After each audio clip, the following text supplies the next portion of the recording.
آج جماعت اسلامی ہند حلقے تلنگانہ کا ایک وفد یہاں ہوم منسٹر صاحب سے ریپرزنٹیشن کرنے کے لیے آیا تھا موجودہ حالات میں، اور ان سے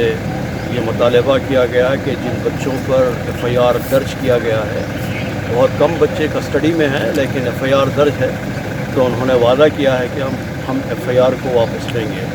نمبر 1۔ نمبر 2، راجا سنگھ کو پی ڈی ایکٹ کے تحت گرفتار کیا گیا ہے، اور پی ڈی ایکٹ کے تحت گرفتار کرنا یہ اس بات کی علامت ہے کہ اس میں ہوم منسٹری اور پولیس سنجیدہ ہے۔ اور نمبر 3، ہم نے یہ مطالبہ کیا کہ ہندو، مسلم اور تمام ہی طبقات پر مشتمل دانشوروں اور غیر سیاسی لوگوں کا ایک فورم بنایا جائے جو امن کے لیے کام کرے، تو اس پر بھی وہ اگری ہوئے ہیں۔ انشاءاللہ گورنمنٹ کی سطح پر وہ اہم اور ایمیننٹ پرسنالٹیز کا ایک اس طرح کا امن کے لیے پروگرام بنے گا۔ اور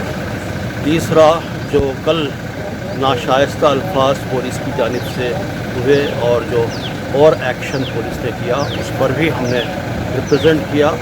اور انہوں نے بھی اس پر تعصب کا اظہار کیا کہ وہ بیزارگی اور تھکاوٹ کے عالم میں اس طرح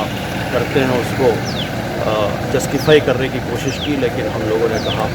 کہ اس طرح کرنا یہ حکومت کو بھی بدنام کرنا ہے اور آپ کی کارکردگی کو بدنام کرنا ہے۔ تو اس طرح آج یہ ہم نے پریزنٹیشن کیا ہے، امید ہے کہ اس کے اچھے نتائج برآمد ہوں۔